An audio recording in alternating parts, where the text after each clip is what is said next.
Hi everyone, this is Lepa, your personal coach in Dynamic Sophrology.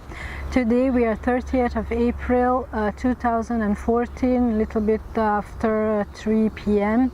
and we are in the north of Brussels in a botanical garden in Boekhout. So if you have the chance, come and visit, you'll be pleasantly surprised. Today we are going to talk about the basic principles as well as the ethics and the methodology of the Sophrology practice. In Sophrology there are three principles which actually form in a way the philosophy of life that Sophrology represents, which I love very much besides the technique of Sophrology, because not only that I have found a practice, a technique that I can apply to my everyday life to better manage my stress and my emotions and easily face life challenges, but I can also have this philosophy of life that I can apply at the same time with the technique to make my life easier and better. And I love to teach and transfer this knowledge to you as well, to ease and make your life experience much better and enriching. So the three basic principles in Dynamic Sophrology are the principle of phenomenology, the principle of positive action, and the principle of objective reality.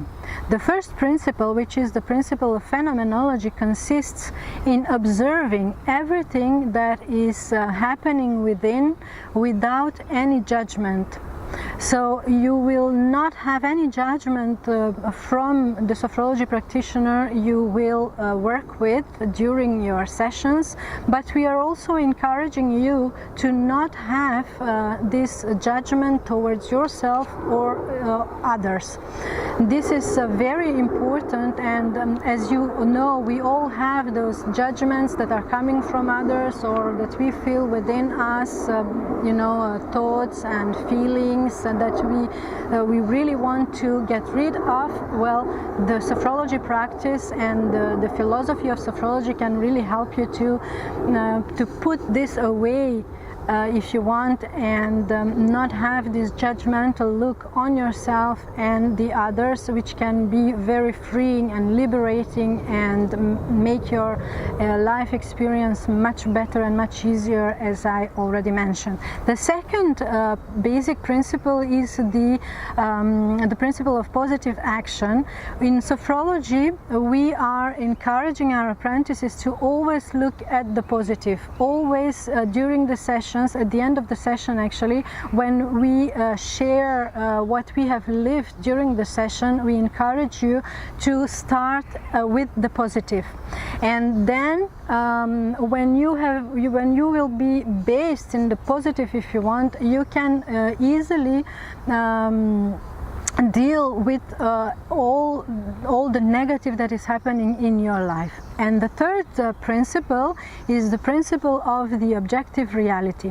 In Sophrology, we work mostly and basically, if you want, with within the present moment. So it's really anchoring ourselves in the present moment.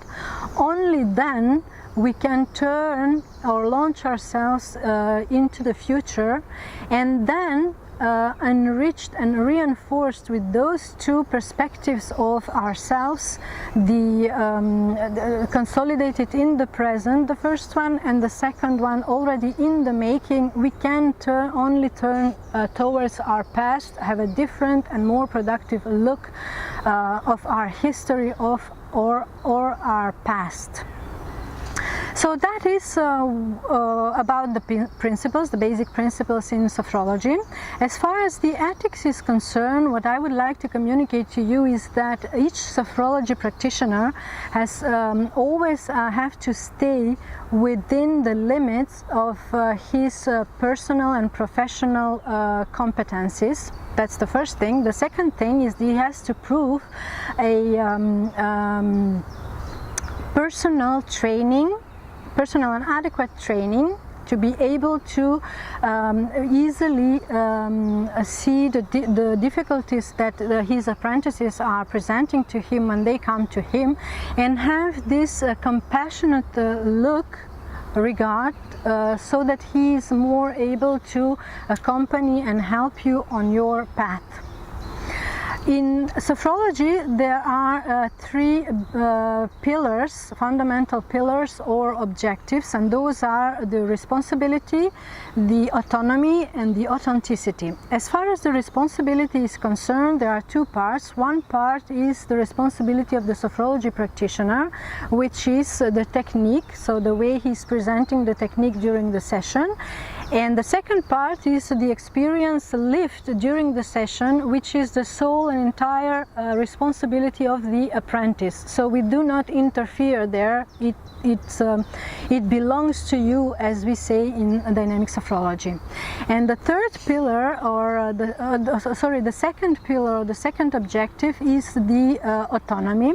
So ever since the first session, we encourage the apprentices, we encourage you actually, to become autonomous in your practice, which means that besides working with a sophrology practitioner and discovering the different layers and levels of sophrology, of the sophrology practice, we encourage you to use the technique in your everyday life to make your life better and easier, to support you in your everyday life. And that you can do, of course, besides working with a graduated and licensed sophrology practitioner from a recognized school. And the third objective is the authenticity.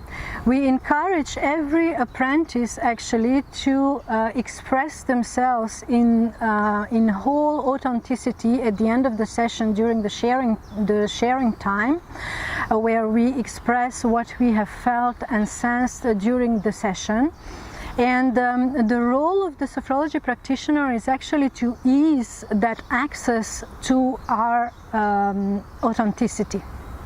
Dear friends, this is all for today. In the third part, we are going to talk about the sophrology practice. Thank you very much again for your attention and your interests, for your fidelity, for the likes and shares that you offer me and that you do on Facebook. And thank you for following this mini-series. I hope I find you soon with the third part of the introduction to dynamic sophrology.